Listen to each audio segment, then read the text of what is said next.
이번 시간에는 이제 토지 용어에 대해서 좀 살펴보도록 하겠습니다.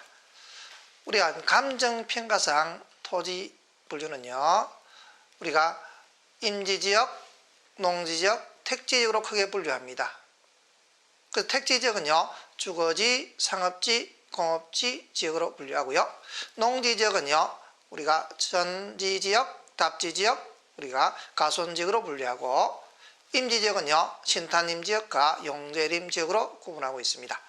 이때 이 감정평가상 토지 분류는요, 토지 가격 형성 요인이 다르기 때문에 감정평가상 토지 분류가 들어가고 있다고 보시면 됩니다. 다시 한번 정리하면, 토지는 우리가 크게 감정평가상 용어로서 우리가 임농택으로 분류하고, 그 택지지역은 주상공, 그 농지지역은 전답, 가손지역으로 구분하면서 임지지역은 심탄림지역과 용재림지역으로 구분합니다. 이때 후보지 이행지는요, 이행 전환 중에 있는 토지를 후보지 이행지라고 합니다. 이때 대분류 상관에 예컨대 임지지역이 농지지역으로, 농지지역이 택지지역으로 분류할 때 이런 임지가 농지지역으로 바뀌고 있는 중에 있으면요, 우리가 임지, 농지, 후보지랍니다. 그리고 농지지역이 택지로 전환 중에 있으면요, 택지 후보지랍니다.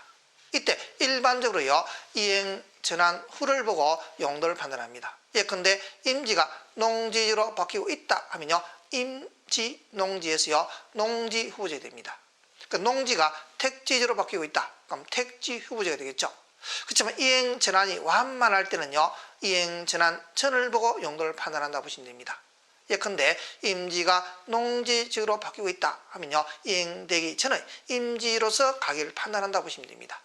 일반적일 때는요, 이행전환 후를 보고 용도를 판단하고, 이행전환이 완만하다 또는 성수도가 낮다고 했을 때는요, 이행전환 전을 보고 용도를 판단한다 보시면 됩니다. 감정평가할 때 그렇게 한다는 거겠죠. 그렇지만 우리가 이행지라는 것은요, 세분류 또는 소분류 상호간의 이행전환 중에 있을 때 이를 이행지라고 합니다. 예컨대 우리가 택지지역 내에서, 주상공 내에서 이행전환 중에 있으면요, 이를 이행지라 하고요. 그 다음에 농지지역, 즉 전답, 가순 내에서 이행전환 중에 있으면요, 이를 이행지라 합니다. 임지지역은 신탄림, 용재림 지역 내에서 이행전환 중에 있으면요, 이를 이행지라 하고, 그래서 택농임 상호 간의 전환 중에 있으면 이를 후보지, 또는 택지지역 내 또는 임지지역 내, 농지지역 내에서 상호 간의 전환 중에 있으면요, 이를 이행지라고 합니다. 대분류 하면요, 후보지, 소분류 또는 세분류 상호 간의 이행 전환 중에 있으면 이행지라고 하는 겁니다. 여러분들 알아두실 것은요, 감정평가할 때는 일반적으로는요, 이행전환 후를 보고 용도를 판단하고, 이행전환이 완만할 때는요, 이행전환 전의 용도를 기준해서 감정평가를 한다고 보시면 되겠습니다. 그 다음에 여러분 또 알아두셔야 될 용어가요, 나지와 우리가 건부지의 관계입니다. 이때 건부지란 것은요, 건물이 부착된 부지를 건부지라 합니다. 나지는요, 토지 위에 건물이 없는 그것을 우리가 나지라고 합니다. 그럼 우리가 감정평가할 때요, 원칙은요, 나지 평가액은 건부지 평가액보다 크다고 보시면 됩니다. 왜? 나지는요, 용도의 다양성 때문에 이 토지 위에 건물이 없기 때문에 채유효용이 기대가 되기 때문에 일반 원칙적으로요, 나지 평가액이 크다고 보시면 되겠죠. 일반적으로 그래서 건물이 있는 땅보다 건물이 없는 땅이 가격이 높기 때문에 건부감가가 일어난다 보시면 됩니다. 그렇지만 예외적으로 나지 평가액과 건부지 평가액에서 건부지 평가액이 클 수도 있습니다. 즉 건물이 없는 땅보다 건물 있는 땅이 훨씬 가격이 높을 수도 있다는 거겠죠. 그 경우는요, 재개발 구역이라든지 개발 제한 구역일 경우는요, 우리가 오히려 건부지 가격이 높을 수도 있다 보시면 됩니다. 예외적으로 건부 증가가 될 수 있다고 보시면 되겠죠. 원칙은 그래서 건부 감가, 예외적으로요, 건부 증가가 된다고 보시면 됩니다. 그리고 여러분들 알아두실 것이요, 이 나지와 나대지의 관계입니다. 그래서 나지와 나대지는 다릅니다. 왜? 나지는요, 토지 위에 건축물이 없는 토지를 나지라 하지만 나대지는요 토지 외에 건축물이 없지만 지목이 대인 땅을 나대지랍니다. 지목이 대랑선요 이 땅 위에 주택이나 상가 지을 수 있는 땅을 나대지랍니다. 그럼 여러분들이 건물 없는 땅 위에는 많은 우리가 상가도 지을 수 있고 공장도 지을 수 있고 주택도 지을 수 있지만 우리가 건물 지을 때 상가 지을 수 있는 주택 지을 수 있는 땅을요 나대지라고요. 그리고 나지 중에서 공장용지를 지을 수 있는 공장을 지을 수 있는 땅은요 공장용진 나지가 되겠죠. 그래서 같은 나지라도 주택 상가 지을 수 있는 땅을 나대지. 그렇지만 공장 지을 수 있는 땅은 나대지라 하지 않고 공장용지 나지라고 보시면 됩니다. 그래서 여러분들이 후보지 이행지에 대한 용어, 그 다음에 나지와 건부지에 대한 용어를 살펴보시고요. 그 다음에 하나 더 여러분들 알아두실 것이 핵지와 필지의 관계입니다.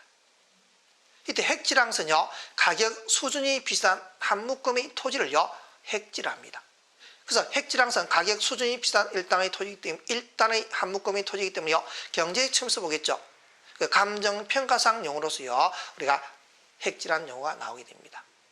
그렇지만 필지랑은요 우리가 소유권의 범위와 한계를 나타내면서 우리가 소유권자가 누굽니까? 토지 등록의 단위가 되는 것이요 우리가 필지가 된다고 보시면 됩니다. 이 필지랑은요 토지 소유권의 범위와 한계를 나타내면서 소유권의 등록의 단위 면적이 되는 것이지 이 땅이 몇 미터입니까? 몇 제곱미터입니까는 면적 단위는 아닙니다.